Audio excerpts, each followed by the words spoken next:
Eu não estou falando da morte física, mas de uma morte ainda mais dura.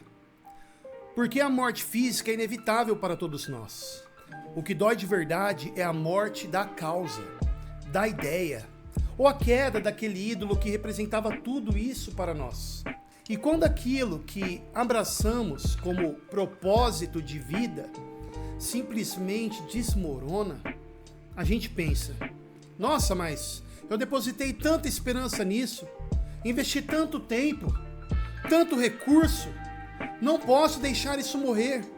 Eu já defendi tanto essa causa, mesmo quando eu percebi as suas incoerências. E em vez de admitir os erros, eu preferi inventar justificativas, tapar os olhos para não expor as falhas. E eu ainda aceitei aquele discurso de que não se pode criticar, que apontar os erros seria fortalecer o inimigo. O que não seria justamente o contrário? Será que se tivéssemos coragem de demonstrar insatisfação, de discordar, os líderes não perceberiam que os seus seguidores também têm consciência, opinião própria, que não aceitariam essas incoerências? Talvez assim fossem mais cuidadosos com os erros. Mas a verdade é que a situação ficou feia. E aí vem a pergunta: e agora? O que eu faço? No fundo, muitos de nós ainda continuam sustentando a narrativa de algum jeito, porque os sentimentos oscilam demais. Basta um sopro de esperança para reacender a chama, e a gente volta para aquele ciclo de entusiasmo ou, quem sabe, até mesmo desilusão. O pior, porém, não é apenas quando o ídolo cai. O mais doloroso é tudo o que acontece antes, porque lá no fundo a gente já sabia, já tinha visto as incoerências, já tinha percebido que havia algo errado, mas escolhemos não admitir.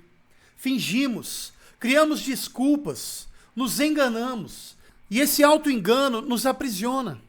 É como se construíssemos a nossa própria mentira, para não sentir a dor de reconhecer o erro. A psicologia ajuda a entender isso.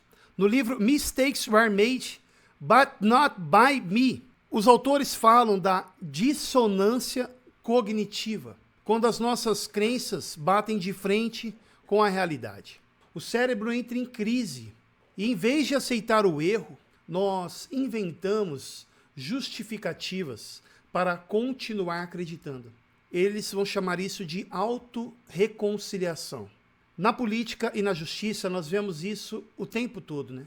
Líderes e governos falham, mas para não parecer incoerentes, os seus seguidores constroem narrativas para mantê-los de pé. É idolatria disfarçada de racionalidade. No fim das contas, a idolatria não só nos engana, ela também nos ensina a mentir para nós mesmos. E olha que isso não se aplica somente à idolatria política, mas também a causas, crenças que abraçamos para, como eu disse, dar sentido para a vida.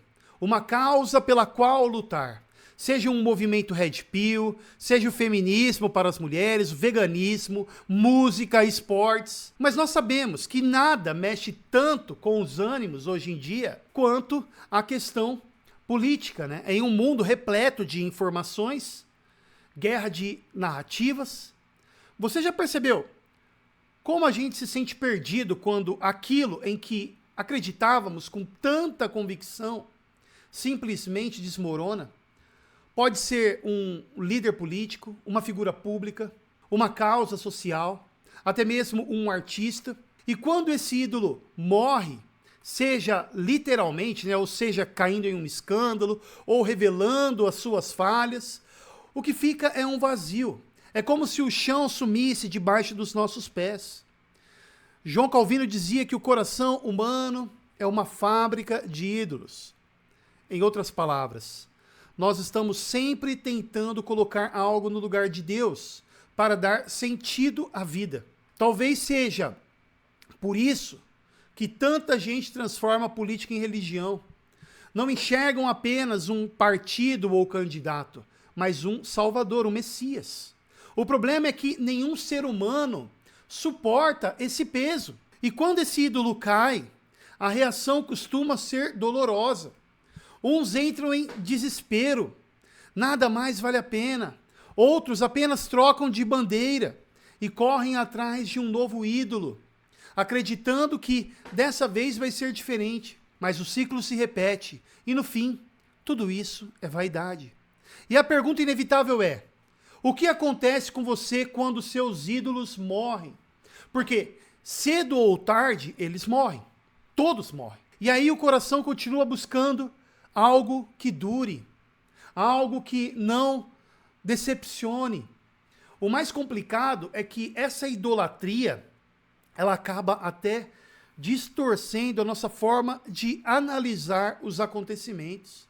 A gente até poderia olhar para certas situações e dizer: sim, nós erramos, mas as consequências que sofremos foram desproporcionais, injustas.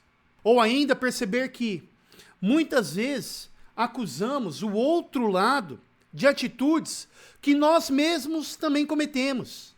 Mas, em vez de admitir, preferimos fingir que não vimos nada e arrumamos justificativas.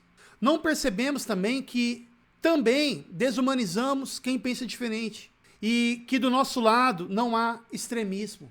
Outro efeito da idolatria política é que ela nos leva a desumanizar, quem pensa diferente. O outro lado deixa de ser visto como uma pessoa e passa a ser tratado apenas como inimigos a serem derrotados. E o mais irônico é que justamente aquilo que criticamos nos adversários, seja manipulação, extremismo, intolerância, nós começamos a reproduzir. E o pior é que às vezes, ao falar o óbvio, as pessoas pensam que nós estamos fazendo uma equivalência entre os espectros. Isso ocorre constantemente, De modo que você pode até ser mesmo cancelado pelo próprio povo de Deus. É claro que o comunismo, ele é anticristão. É claro que a agenda progressista tem pautas macabras e satânicas. Como disse um amigo meu, pastor Erley Rocha, ele disse: devemos estudar as ideologias pela lente do evangelho e não fazer delas, as ideologias, lentes para lermos o evangelho. A idolatria nos torna parecidos com o próprio ídolo. E nesse processo abandonamos a justiça, a compaixão, a verdade. Tudo isso escancara a fragilidade das coisas nas quais confiamos. Como diz em Eclesiastes, tudo é vaidade.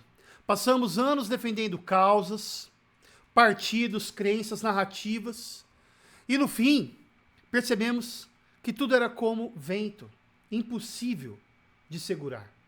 É como correr atrás de fumaça. De longe parece sólida, mas ao tentar agarrá-la, se desfaz. Os nossos ídolos não têm consistência para sustentar o peso da nossa vida. Essa é a má notícia. Mas só o fato de enxergar isso já é um bom sinal. É o primeiro passo. Podemos até buscar um novo propósito imediato. Assim como os israelitas, ao verem que Moisés estava demorando demais, construíram um bezerro de ouro.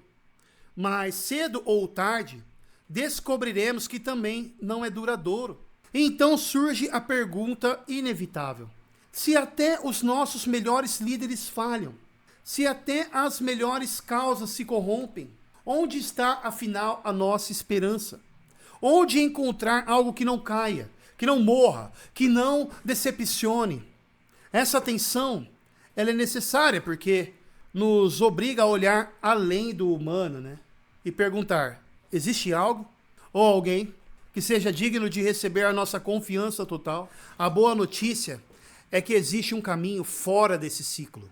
A verdadeira liberdade não está em causas pessoais ou ideologias, mas em Cristo encontramos um propósito que não morre, uma esperança que não falha e um rei que não decepciona. Ele não traz apenas um sentido duradouro, mas eterno. Só ele pode preencher o vazio que os ídolos deixam quando caem. Essa é a grande diferença. Enquanto os ídolos do coração sempre terminam em morte, Jesus morreu e ressuscitou para nos dar vida, e vida em abundância. Em Cristo nós temos o contraste absoluto. Ele não é apenas mais um ídolo em uma longa lista. Ele é o fim da idolatria. Não precisa de narrativas para ser defendido, porque ele mesmo é a verdade. Enquanto todos os ídolos morrem, ele venceu a morte. Enquanto líderes humanos caem, ele reina para sempre. Enquanto os nossos ídolos exigem a nossa vida e ainda assim morrem, Cristo deu a sua própria vida para que tivéssemos a vida eterna.